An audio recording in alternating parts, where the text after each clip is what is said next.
नमस्कार। आज की इस वीडियो में बात करते हैं आर्थर मिलर के नाटक डेथ ऑफ अ सेल्समैन की। ये डेथ केवल एक सेल्समैन की नहीं है, बल्कि ज़िंदगी से परेशान, हताश, उदास अमेरिकी की कहानी है। आपको ज्ञात हो, पता नहीं आपको मालूम है कि नहीं, लेकिन अमेरिका दुनिया का सबसे ज़्यादा प्रॉस्परस कंट्री है। ये तो आपको पता ही होगा। मतलब और भी हैं, स्विट्ज़रलैंड भी बहुत प्रॉस्परस है, फ्रांस है, मतलब बहुत सारे देश हैं, लेकिन जो एक सपना होता है सारी दुनिया के लोगों का, वो अमेरिका होता है, अमेरिकन ड्रीम कहलाता है। इसके साथ ही दुनिया में सबसे ज़्यादा आत्महत्याएं अमेरिका में होती हैं। जो यूरोपियन कंट्रीज़ हैं ना, जितने भी प्रॉस्परस हैं, रिच हैं, समृद्ध हैं, लोग वहाँ धनवान हैं, वहाँ जाना, बसना, डॉलर्स कमाना सपना होता है, लेकिन हताशा, उदासी, निराशा सबसे ज़्यादा इन्हीं देशों में है। भारत हो सकता है उनके जितना प्रॉस्परस नहीं है, लेकिन एक हमारी संस्कृति में एक ऐसा फैक्टर रहा है जो हमको निराश होने से, उदास होने से रोकता है ना? वो ईश्वर कहिए, डिविनिटी कहिए, दिव्यता कहिए, दैवीयता कहिए, जो भारतीय संस्कृति में हमेशा से विद्यमान रही है। हम अगर किसी नुकसान के होता है हमारा, कोई भी किसी भी तरीके का, चाहे वो आर्थिक हो, सामाजिक हो, हमारा कोई प्रियजन बिछुड़ जाए, तो ऐसी स्थितियों में हमारे पास एक सहारा होता है ईश्वर का, भगवान का, धर्म का। हमें शुरू से ये सिखाया जाता है कि जो कुछ होता है भगवान की मर्जी से होता है, कर्म करना हमारा जीवन का उद्देश्य है। आगे हमारे साथ क्या होता है, फल हमको क्या मिलता है, यानी जो घटनाएं होती हैं वो सब ईश्वरीय होती हैं, है ना? उन पर हमारा वश नहीं चलता। ईश्वर जो भी करता है अच्छा करता है। तो ये जो संबल है धार्मिकता का, ईश्वर का संबल हमें जीने का आधार देता है। हम बड़ी बड़ी निराशाएं झेल जाते हैं, लेकिन ये जो धर्म में गहरी आस्था है, ये यूरोपियन कंट्रीज़ में या फिर अमेरिका में नहीं पाई जाती। भौतिकतावादी संस्कृति है, सब कुछ लोगों को लगता है हमारे ही हाथ में है ना? जो कुछ हैं वो हम हैं। कभी कभी लगता है कि अपुनीच भगवान है। तो ऐसा धनवान लोगों को या धनवान देशों को, वहाँ के रहने वालों को, भौतिकतावादियों को ऐसा लगता है। और फिर जब परिस्थितियां विपरीत हो जाती हैं, जब उनको दिखता है कि उनका परिस्थितियों पर वश नहीं चल रहा है, तो इतने उदास हो जाते हैं कि आत्महत्या कर लेते हैं। तो ऐसी ही हताशा, उदासी आप देखेंगे इस नाटक में। जो इस नाटक के हीरो विली लोमेन के साथ होता है, वो अक्सर हमारे साथ होता है, हम सब के साथ होता है, लेकिन हम उदास होके, परेशान होके आत्महत्या नहीं कर लेते। हम ईश्वर में विश्वास करते हैं कि ईश्वर जो करेगा अच्छा करेगा। हम एक आशा रखते हैं आने वाले जीवन के लिए। तो सबसे पहले देखिए प्लेस ऑफ एक्शन, यानी वो जगह जहाँ पर इस नाटक का एक्शन होता है। The action of the play, यानी इस नाटक का जो एक्शन यानी जहाँ पर ये होता है, takes place in the house of Willy Loman. Willy Loman के घर में है। हिज यार्ड, उसके आंगन में है। द सिटी रेस्टोरेंट, शहर के एक रेस्टोरेंट में है। एंड वेरियस प्लेसेस, और बहुत सारी जगहों पर ही विजिट्स, जहाँ वो जाता है, इन न्यूयॉर्क, न्यूयॉर्क में, एंड बोस्टन सिटीज़, और बोस्टन शहर के। तो यूनिटी ऑफ प्लेस इसको नहीं कह सकते, है ना? एक जगह पर नहीं होता पूरा नाटक। जैसे कि आप इडिपस रेक्स को देखते हैं, वो पूरा नाटक एक ही जगह पर हुआ था, तो ये अलग अलग जगहों पर होता है। फिर देखिए टाइम ऑफ एक्शन, यानी एक्शन में टाइम कितना लगता है। The play opens at a moment, ये नाटक एक ऐसे क्षण पर खुलता है व्हेन विली फील्स ट्रैप्ड, जब विली, तो विली जो है इसका हीरो है, मुख्य पात्र है, प्रोटैगोनिस्ट है इस नाटक का, फील्स, महसूस करता है, ट्रैप्ड, कि वो जाल में फंस चुका है, by all the events of the past, अतीत की सारी घटनाओं के। दस, इस प्रकार, इट इज़ एप्रोप्रिएट, ये उचित रहेगा, that the reader should see, के पाठक देखे, दीज सीन्स, इन दृश्यों को। अब यहाँ पर रीडर है क्योंकि आप तो पढ़ रहे हैं, है ना। वैसे ऑडियंस होती है, क्योंकि ये नाटक तो थिएटर में रिप्रेजेंट किए जाते हैं, है ना, इनेक्ट किए जाते हैं, परफॉर्म किए जाते हैं, लेकिन आप तो पढ़ेंगे तो इसलिए रीडर शब्द यूज हुआ है, वैसे ऑडियंस आना चाहिए। Reader should see these scenes of the past, अतीत के दृश्यों को, and how they have affected, और कैसे उन्होंने प्रभावित किया है विलीज प्रेजेंट लाइफ, विली के वर्तमान जीवन को। तो उसका पास्ट बार बार वर्तमान में आता रहता है। Consequently the time of the play, consequently मतलब इस तरीके से जो टाइम है इस नाटक का, death of a salesman, is only 24 hours, केवल 24 घंटे है। तो यूनिटी ऑफ टाइम ज़रूर यहाँ पर फॉलो की गई है, जैसा कि एरिस्टोटल ने कहा था कि सिंगल रिवॉल्यूशन ऑफ द सन होना चाहिए। जो टाइम ड्यूरेशन है एक नाटक की, वो सिंगल रिवॉल्यूशन ऑफ द सन होना चाहिए। तो यहाँ 24 घंटे का ही समय लगता है, तो अच्छे से फॉलो किया गया है यूनिटी ऑफ टाइम को। But in the scenes encompassed by the illusions is much larger part of Willy's life has been recovered. But लेकिन इन द सीन्स, दृश्यों में, एनकम्पास्ड जो कि समाहित हैं, इन द इल्यूजन्स, इल्यूजन्स माने हेलुसिनेशंस होते हैं, जो उसको अपना पास्ट दिखाई देता है, अपने मरे हुए भाई दिखाई देते हैं। तो उन सारे हेलुसिनेशंस में, इल्यूजन्स में, उसके मति भ्रम आप कह सकते हैं, उसमें क्या है, विली के जो जीवन है, विलीज लाइफ, विली के जीवन का बहुत बड़ा हिस्सा यहाँ शामिल है, हैज़ बीन कवर्ड यानी शामिल किया गया है। ड्रामेटिक पर्सोनेज, अब देखिए कि कौन कौन से पात्र इस नाटक में हैं, थोड़ा सा उनके बारे में जान लीजिए। तो सबसे पहले तो विली लोमैन है, जो कि प्रोटैगोनिस्ट है, जिसके बारे में बात हो चुकी है, यानी जो सेल्समैन है, डेथ ऑफ अ सेल्समैन नाटक का सेल्समैन विली लोमैन है। अ मॉडर्न अमेरिकन, एक आधुनिक अमेरिकी, who takes up the job of a salesman, जो कि सेल्समैन का काम करता है। To seriously to adjust himself, अब अपने काम को वो इतना सीरियसली ले लेता है, इतनी गंभीरता से, कि खुद को एडजस्ट नहीं कर पाता उस काम के साथ। ही सेल्स, वो बेचता है, not goods but his self, वो केवल सामान नहीं बेचता बल्कि अपने आप को बेचता है। एज अ ट्रैवलिंग सेल्समैन, यानी यात्रा करने वाले सेल्समैन के रूप में, ही हैज़ वर्कड, उसने काम किया है, for the Wagner firm, Wagner firm के लिए, फॉर 34 ईयर्स, 34 साल। तो ये मल्टीपल चॉइस क्वेश्चंस में कई बार पूछा जाता है, 34 साल उसने काम किया, याद रखिएगा। And when he is old he is fired, is और होना चाहिए। तो जब वो बूढ़ा हो गया तो उसको काम से निकाल दिया गया है। हालांकि काम से निकालने की जो वजह है वो ये है कि वो कहता है कि मैं ट्रैवलिंग नहीं कर सकता, मुझे यहीं न्यूयॉर्क में ही काम दे दीजिए। लेकिन उसका बॉस ऐसा नहीं करता, उसको न्यूयॉर्क में काम देने की बजाय उसको फायर कर देता है। फिर दूसरा कैरेक्टर देखिए, लिंडा लोमैन, तो ये विली लोमैन की पत्नी है।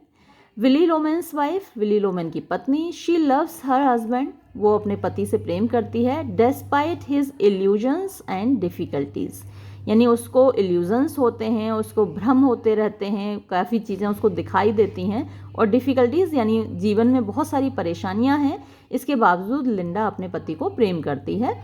She is the mother of 2 sons, 2 बेटों की माँ है वो। Security is the most important goal in Linda's life, तो लिंडा के जीवन में सिक्योरिटी सबसे ज़्यादा महत्वपूर्ण उद्देश्य है।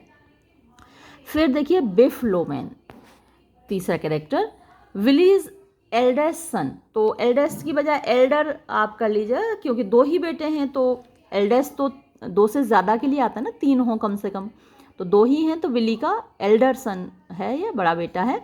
Who in his father's opinion, जो अपने पिताजी की राय में इज़ लॉस्ट, भटका हुआ है। Once he was a star football player, एक समय ऐसा था कि वो फुटबॉल का स्टार प्लेयर था। इन हाई स्कूल, अपने हाई स्कूल में, with several awards to his credit, और बहुत सारे अवार्ड उसको मिले थे। But for the last 14 years, लेकिन पिछले 14 साल से, he has been unable to find himself, वो अपने आप को खोजने में असमर्थ है, यानी भटका हुआ है तो अपने रास्ता नहीं खोज पा रहा। He has just returned from some place in the west, वो अभी अभी पश्चिम के किसी जगह से लौटा है।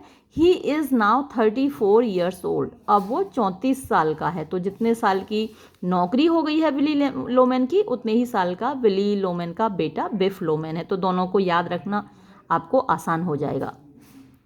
फिर हैप्पी लोमैन है अगला कैरेक्टर, विली लोमैन्स यंगर सन, तो विली लोमैन का छोटा बेटा है, यानी बिफ लोमैन का छोटा भाई। Who works in a departmental store, जो कि एक डिपार्टमेंटल स्टोर में काम करता है। And has his own apartment in another area of the city, और शहर के दूसरे भाग में उसका खुद का अपार्टमेंट भी है। Sexuality is like a visible colour on him और a scent that many women have discovered, तो ये थोड़ा सा चलता हुआ टाइप का है, यानी लड़कियों में औरतों में ज़्यादा रुचि रखता है। He like his brother is lost, वो भी अपने भाई की तरह भटका हुआ है, but in a different way, लेकिन दूसरे तरीके से भटका हुआ है। जैसा कि आप देख रहे हैं लड़कियों में ज़्यादा रुचि है उसकी। For he never allows himself, क्योंकि वो कभी अपने आप को अनुमति नहीं देता to turn to his face towards defeat, अपना मुंह डिफीट की तरफ, हार की तरफ मोड़ने का। एंड इज़ दस मोर कन्फ्यूज्ड एंड हार्ड स्किन्ड, और वो ज़्यादा कन्फ्यूज्ड है और मोटी चमड़ी वाला है। ऑल्दो सीमिंगली मोर कंटेंट, हालांकि ऐसा दिखता है कि वो ज़्यादा संतुष्ट है। फिर अगला कैरेक्टर है Charlie, a life long acquaintance, यानी बहुत ज़िंदगी भर का एक परिचित है, शुरू से परिचित रहा है। एंड नेबर, और पड़ोसी है, ऑफ द लोमैन, यानी लोमैन फैमिली का। हु अकेजनली लैंड्स मनी, जो अकेजनली माने कभी कभी उधार दे देता है पैसे, टू विली, विली को। ही इज़ नॉट अ ड्रीमर, वो स्वप्न दृष्टा नहीं है, सपने नहीं देखता, बट अ रियलिस्ट, बल्कि एक वास्तविकतावादी है। And a practical minded person, और एक प्रैक्टिकल माइंडेड व्यक्ति है, व्यावहारिक व्यक्ति है। अकॉर्डिंग टू मिलर, मिलर के अनुसार, he is the representative of the American capitalist, वो रिप्रेजेंटेटिव यानी प्रतिनिधि है अमेरिका के कैपिटलिस्ट्स का, यानी पूंजीवादियों का। फिर नेक्स्ट कैरेक्टर है बर्नार्ड, चार्ली सन, तो बर्नार्ड कौन है? चार्ली का बेटा है। Who has becomes a successful lawyer, जो एक सफल वकील बन चुका है। ड्यूरिंग हिज स्कूल डेज, अपने स्कूल के दिनों के दौरान, he was not a star player like Biff, तो वो बिफ की तरह स्टार खिलाड़ी नहीं था, जैसा कि फुटबॉल खिलाड़ी था Biff. Although he was a class fellow to Biff, हालांकि वो बिफ का ही क्लास फेलो था, लेकिन वो मतलब पढ़ाई लिखाई में रहता था, स्टार प्लेयर नहीं था। He has been very studious, वो बहुत पढ़ाकू रहा है। सिंस हिज स्कूल डेज, अपने स्कूल के दिनों से। ही इज़ ग्रफली ह्यूमन, तो ग्रफ क्या होता है? थोड़ा सा रफ होता है, और ह्यूमन मानवतावादी होता है। तो जो ऊपर से जिसका बिहेवियर बड़ा रफ होता है ना, और अंदर से लोगों की मदद करता है, अच्छा व्यक्ति होता है, तो उस टाइप का व्यक्ति है। ही is a truly successful man, वो एक सच्चे रूप में सफल व्यक्ति है। He is never blinded bye sentiment, वो भावनाओं से कभी अंधा नहीं होता। मिलर्स अप्रूवल ऑफ चार्ली, यानी मिलर चार्ली को अप्रूव करता है। Manifest not only his acceptance of the man but of the capitalist system in which he thrives, तो ये न केवल इस बात को दर्शाता है कि मिलर, आर्थर मिलर लेखक की बात हो रही है, कि वो न केवल इस व्यक्ति को स्वीकार करता है, बल्कि उस कैपिटलिस्ट सिस्टम को भी स्वीकार करता है, उसको भी मान्यता देता है, जिसमें कि ये थ्राइव करता है, यानी फलता फूलता है। तो आर्थर मिलर एक तरीके से इस कैपिटलिस्ट सिस्टम का एक अप्रूवर है। फिर अब इस बुक में कुछ कैरेक्टर्स दे नहीं रखे हैं, तो मैंने ये आपके लिए हाथ से अलग से लिख दिए हैं ये कैरेक्टर्स इसी नाटक के। तो 7वां कैरेक्टर देखिए, राइटिंग तो मेरी समझ में आ रही होगी आपको। ये बेन है, 7th character. Willy's deceased estranged, यहाँ डिसीज्ड के बाद एक कॉमा और लगना चाहिए।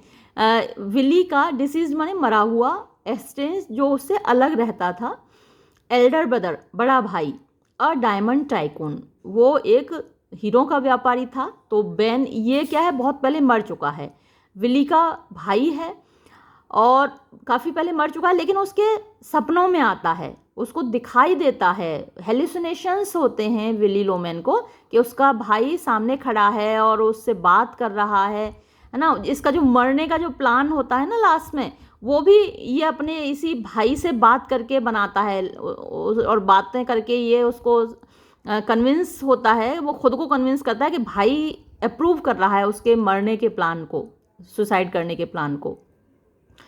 फिर नेक्स्ट कैरेक्टर है इट्स अ वुमन, एक औरत है, whom Willy calls Miss Francis, जिसको विली कहता है Miss Francis, with whom Willy cheated on Linda. तो अपनी पत्नी लिंडा को धोखा देता है मिस फ्रांसिस के साथ मिलकर, जबकि लिंडा तो उसको बहुत सपोर्ट करती है, उसको बहुत प्रेम भी करती है, लेकिन ये मिस फ्रांसिस के साथ मिलकर उसको चीट करता है। और एक बार इसका बेटा देख भी लेता है इसको चीट करते हुए, जो बड़ा वाला बेटा है बिफ, वो देख लेता है कि ये चीट कर रहा है मेरा फादर। फिर देखिए नाइन्थ अगला कैरेक्टर होवार्ड वैगनर। तो ये क्या है, विलीज बॉस, विली का बॉस है, वैगनर कंपनी का मालिक है, and the owner of Wagner company, है ना, वो ओनर माने मालिक है। Willy worked originally for his father Frank. तो विली लोमैन जो काम करता था उसके पिता के लिए काम करता था, फ्रैंक के लिए। तो फ्रैंक वैगनर और विली लोमैन में अच्छे संबंध थे, है ना, तो उसके पिता के लिए काम करता था, तब तक सब कुछ सही था। लेकिन जब बेटा आया, बॉस बना, जब बेटे ने कंपनी संभाली, यानी होवार्ड वैगनर बेटा है फ्रैंक वैगनर का, उसने जब कंपनी संभाली तो उसका व्यवहार कुछ अच्छा नहीं है अपने वर्कर्स के साथ।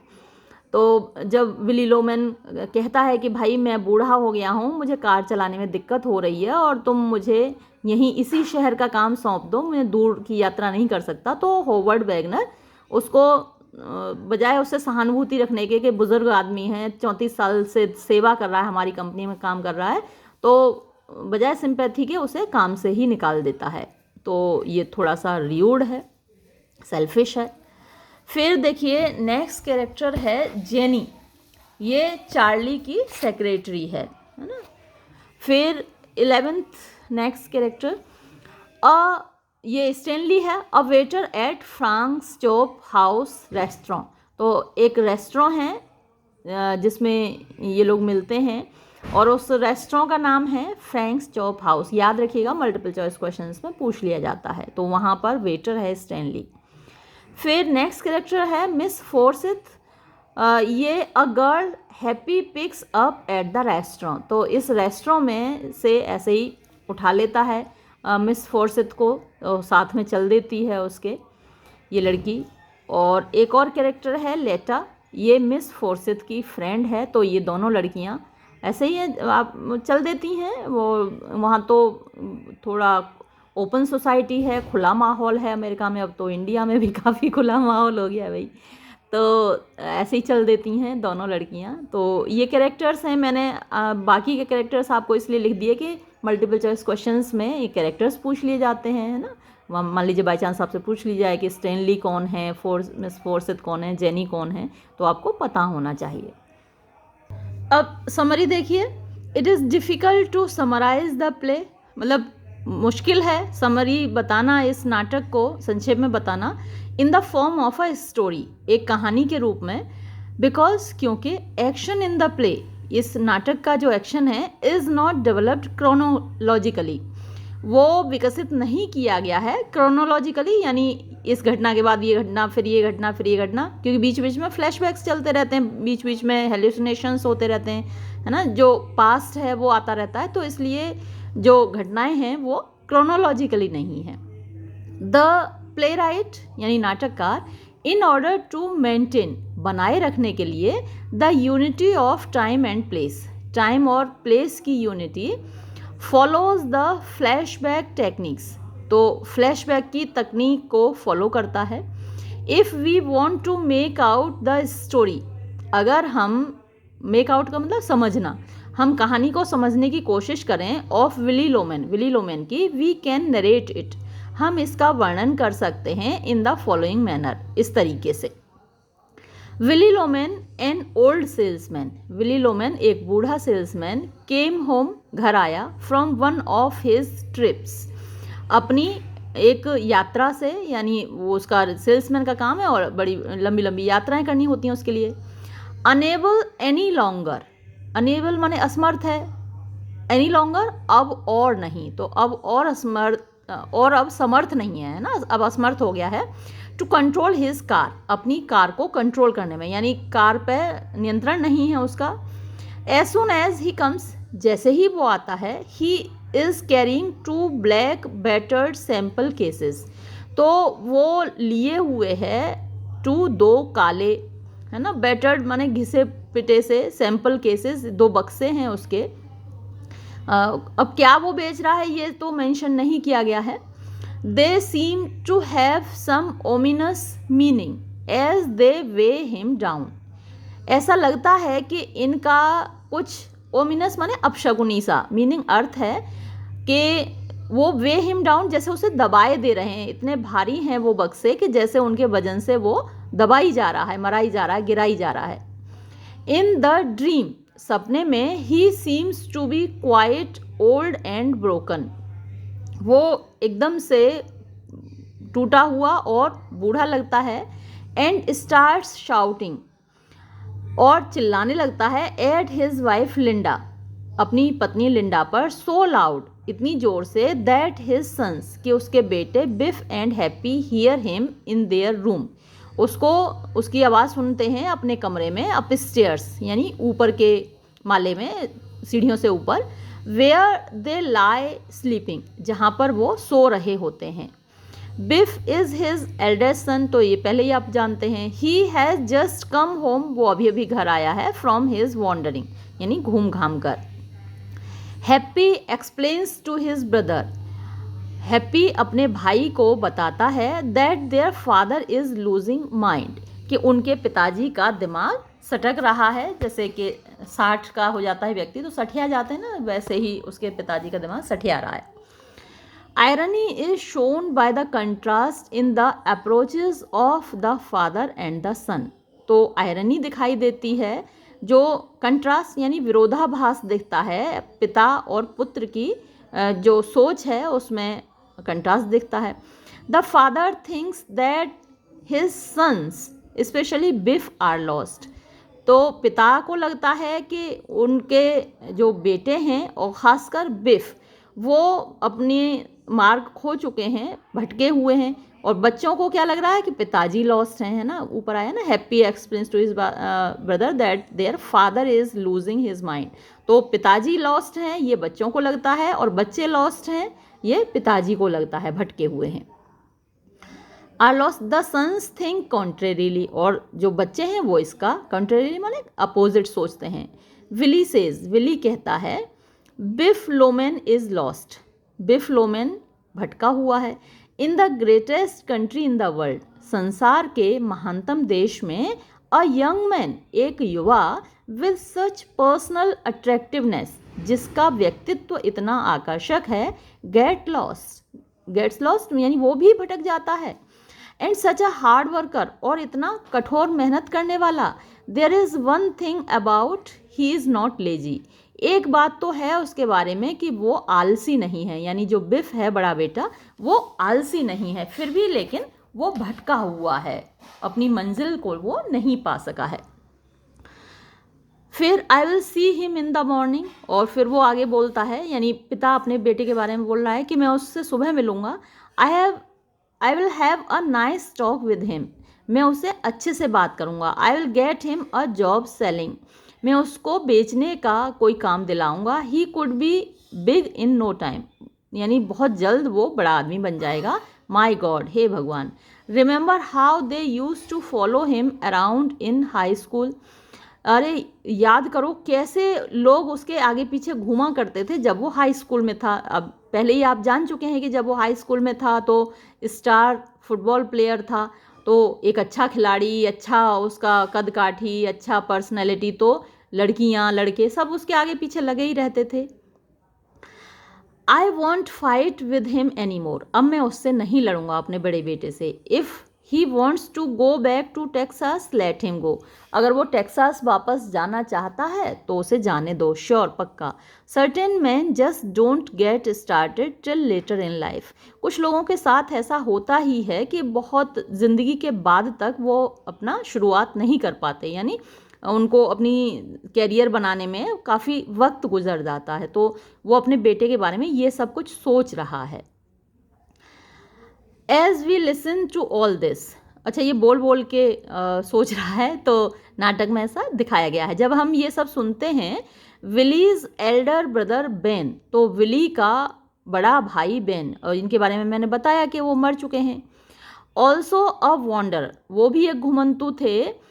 Who struck it rich on Willy's mind, यानी जो उनका गहरा असर था विली के दिमाग पर। And he imagines that Ben is talking calling to him, और वो ये कल्पना करता है कि बेन जो उसके बड़े भाई हैं वो उससे बात कर रहे हैं, उसको पुकार रहे हैं। सो अंकल वेन, तो इस प्रकार uncle Ben carrying a valise and an umbrella, तो उनके हाथ में वेलिस एक थैला आप कह सकते हैं, कई बार किरमिच का होता है वो, तो एक थैला है और एक अम्ब्रेला है, छाता है उनके हाथ में। एंटर्स द फोर स्टेज, तो वो फोर माने आगे की, है ना, तो स्टेज के आगे के भाग में वो प्रवेश करते हैं। From around the right corner of the house, यानी घर के जो कोना है राइट साइड का, उससे प्रवेश करते हैं। हालांकि मर चुके हैं, अब क्योंकि वो आते हैं इसके सपनों में, इसके ख्यालों में, इसकी कल्पना में, तो वो यहाँ पर दिखाई भी गए हैं। He is a stolid man in his 60s, तो वो एक स्टॉलिड, थोड़ा अनफीलिंग सा व्यक्ति होता है, डल सा व्यक्ति होता है, तो उस प्रकार के हैं, और लगभग अपनी 60s में हैं, 60 के दशक में हैं अपने में। विद अ मुस्टैच, उनकी मूछ है। And an authoritative air, air का मतलब हवा नहीं होता है यहाँ पर, बिहेवियर होता है, हाव भाव होता है, तो और ऑथोरिटेटिव यानी लोगों को कमांड करने वाले, आदेश देने वाले, उस तरीके का उनका रौबदार मूछें हैं और रौबदार उनका हाव भाव हैं। He is utterly certain of his destiny, वो अटरली माने पूरी तरीके से, सर्टेन सुनिश्चित है, ऑफ हिज डेस्टिनी अपने भाग्य के बारे में। And there is an aura of far places about him, यानी दूर दूर की जगहों का एक ऑरा है, हेलो होता है ना, एक आवरण सा होता है उसकी पर्सनैलिटी में। ही एंटर्स, वो प्रवेश करता है। एग्जैक्टली एज विली स्पीक्स, ठीक तभी जब विली बोल रहा होता है। दिस इज़ हिज इमेज, ये उसकी एक इमेज है, तस्वीर है। दैट वी सी, जो हम देख रहे हैं स्टेज पर। इन रियलिटी, वास्तव में, he died recently in Africa, वो अभी अफ्रीका में मर चुके हैं। अफ्रीका डायमंड्स के लिए फेमस है ना, क्योंकि ये तो डायमंड टाइकून थे, डायमंड के व्यापारी थे। हैप्पी परसुएट्स बिफ, हैप्पी खुशामद करता है, मना लेता है बिफ को, to go into business with him, कि वो उसके साथ काम करे। And they plan to make good, और उनका प्लान होता है कि वो अच्छा करेंगे।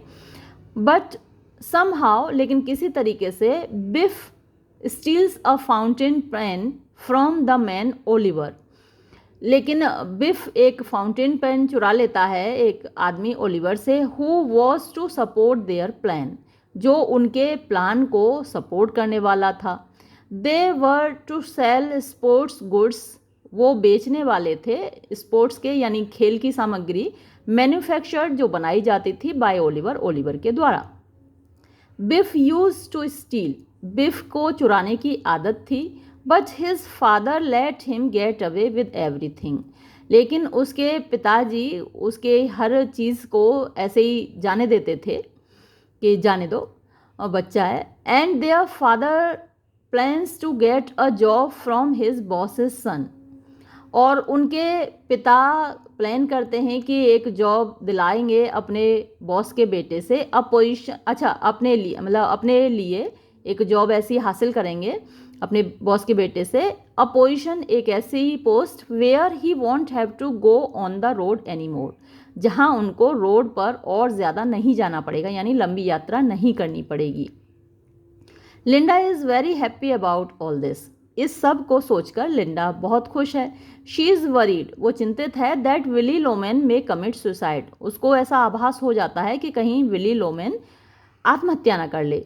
She is very happy about Biff's coming home, वो बहुत खुश है कि बिफ घर आ गया है, and about his getting together with father, और वो अपने पिता के साथ मिलकर चल रहा है, ये जानकर उसे खुशी होती है। But pays little attention to Happy, लेकिन अपने छोटे बेटे हैप्पी पर वो ना के बराबर ध्यान देती है। But the next day everything goes wrong, लेकिन अगले दिन सब कुछ उलट पुलट ही हो जाता है। Willy is told by the boss's son, Willy को बताया जाता है बॉस के बेटे के द्वारा, to him Willy was godfather, जिसके लिए विली गॉड फादर था। ये जो इसका बॉस है, प्रेजेंट बॉस, तो आपको मैं पहले ही बता चुकी हूँ कि इसके पिता फ्रैंक के लिए काम करता था विली लोमेन, और जब ये पैदा हुआ था तो इसका नाम तक खुद विली लोमेन ने ही रखा था। तो एक गॉड फादर के रूप में उसको बहुत प्यार किया है उसने, बचपन से ही पाला, मतलब पालने पोसने में मदद भी की है, तो गॉड फादर के रूप में है वो। That he never was any good salesman, तो ऐसे आदमी को, जो बॉस का बेटा है, जो इस वक्त बॉस बन चुका है, वो ये बताता है कि वो किसी काम का सेल्समैन नहीं है ना, एनी गुड सेल्समैन, तो वो बिल्कुल भी अच्छा सेल्समैन कभी ना था ना है। And the dinner which Biff and Happy are to have with their father, और एक डिनर ये लोग लेने वाले थे अपने पिता के साथ एक रेस्टोरेंट में। कौन? बिफ और हैप्पी, यानी विली लोमेन के दोनों बेटे कहाँ लेने वाले थे? रेस्टोरेंट जिसका नाम आपको पता ही है, in a chop house, to celebrate doesn't come off because nobody has succeeded except Happy who still has a job.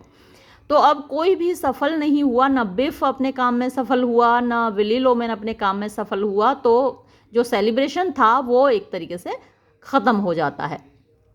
Willie Loman gets furious with Biff for stealing the fountain pen, Willy Loman अपने बेटे बिफ से नाराज़ होता है कि उसने fountain pen क्यों चुराया।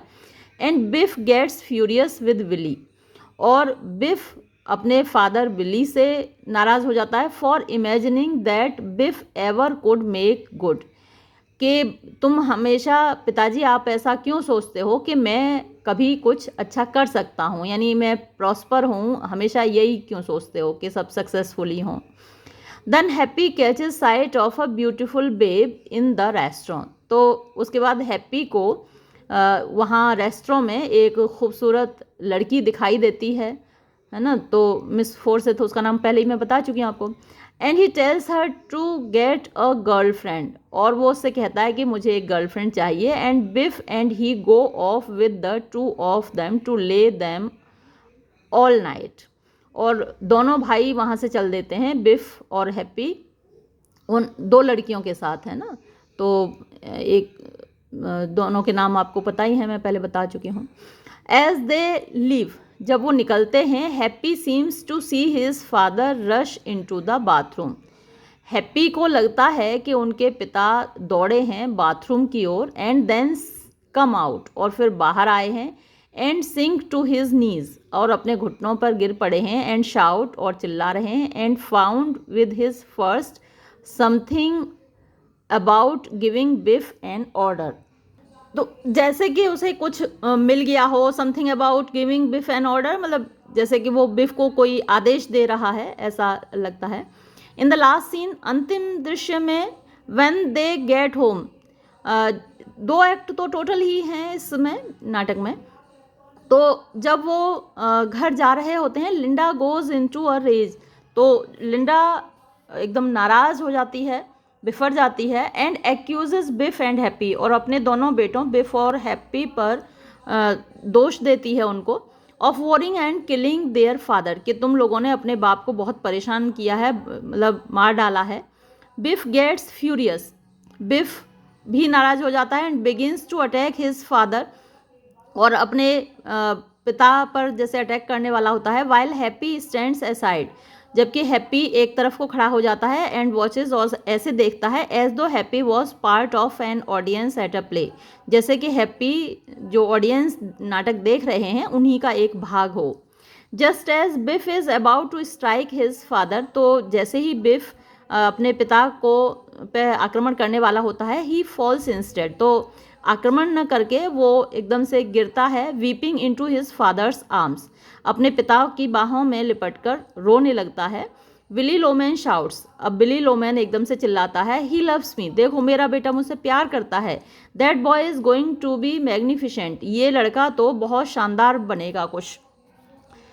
Then uncle Ben seems to call to Willy Loman, फिर ऐसा लगता है कि अंकल बेन विली लोमैन को पुकार रहे हैं। दिस पार्ट इज स्ट्रेंज, ये जो भाग है इस नाटक का बड़ा अजीब है, because Happy seems to see Ben, क्योंकि ऐसा लगता है कि जैसे हैप्पी भी बेन जो चाचा जी हैं उनको, ताऊ जी हैं, उनको देख रहा है एज क्लियरली, उतने ही साफ तरीके से एज विली डज, जितना कि विली देखता है। Again as though it were a play of Willy's mind, और फिर से जैसे कि ये विली के दिमाग का एक खेल है। Willy rushes out after Ben, तो विली दौड़ता है बेन के पीछे पीछे, and gets killed by a car, और कार से मारा जाता है। तो मतलब एक तरीके से वो सुसाइड कर लेता है। अब इसका बीमा हो रखा है विली लोमैन का, और बीमे के पैसे उसके परिवार को मिलेंगे, तो उसका एक तरीके से यही इरादा है कि अपने परिवार को खुश करे, उसका बेटा आगे कोई बिजनेस कर ले जो उसके बीमे के पैसे मिलेंगे, तो वो अपने सुसाइड कर लेता है निराश होकर। There is a tag end to the play, तो इसके एक पुछल्ला होता है ना पीछे से लटका हुआ, वो और है इस नाटक में। अ सैड लिटिल पीस, एक दुख से भरा हुआ, जैसे लास्ट में आपने वो पढ़ी थी ना, an elegy written in a country churchyard, तो उसके पीछे से उसमें जोड़ दिया गया था एपिटाफ, है ना। और कई जो नाटक होते हैं उनमें प्रोलोग होता है, और शुरू में प्रोलोग होता है और पीछे से एक जुड़ा होता है एपिलॉग होता है, तो ऐसा ही एक छोटा सा पार्ट है जो इसके साथ जुड़ा हुआ है, रिक्विम, तो एक शोक संदेश इसको कह सकते हैं आप। It takes place at village grave, तो ये जो रिक्विम है ये विली की कब्र पर है, विली मर चुका है। लिंडा मोन्स, लिंडा रोती है, that she does not understand it, कि वो इसको नहीं समझ पाती है, specially since they had just made the last payment on the mortgage, कि उन्होंने अभी अभी मॉर्गेज के जो गिरवी रखा जाता है ना उसका लास्ट पेमेंट किया है।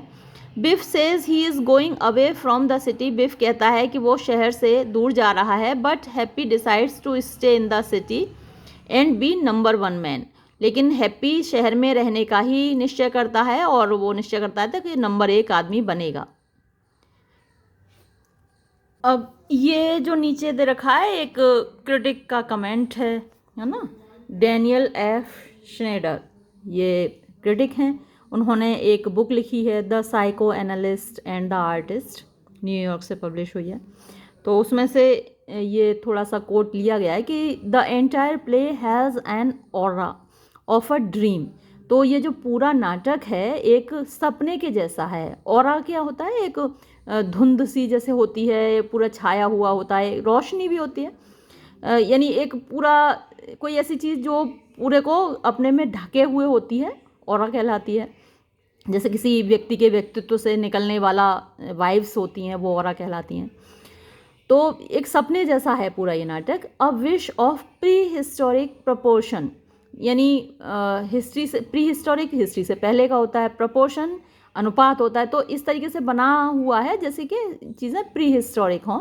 इट्स स्ट्रेंथ, इसकी ताकत, लाइंग निहित है in its adroit social rationalization, adroit बड़ा स्किलफुल होता है, सोशल सामाजिक, रैशनलाइज जो रैशनले होता है, तर्क शक्ति होती है, तो तार्किक ढंग से इसको दिखाया गया है।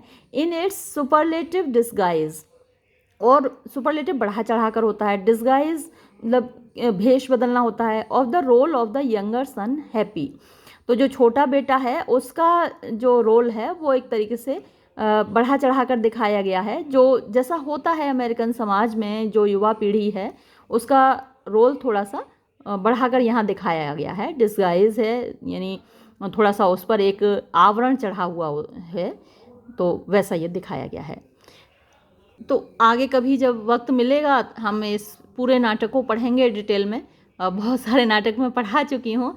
नाटक तो बहुत सारे हैं, है ना, तो सब एक साथ अपलोड नहीं हो सकता। ये प्रोसेस तो चलता ही रहेगा अपलोड करने का। बच्चों की अपनी अपनी फरमाइशें होती हैं। कोई कहता है लुक बैक इन एंगर, इसको अपलोड कर दीजिए। कोई अलग अलग ड्रामाज की फरमाइशें आती रहती हैं। तो मैं एक एक करके कोशिश कर रही हूँ ज़्यादा से ज़्यादा आपके लिए अपलोड करूँ। तो जब वक्त मिलेगा तो इसको भी डिटेल में अपलोड करूँगी। फ़िलहाल तो नहीं कर पाऊँगी। आज की वीडियो में इतना ही। धन्यवाद।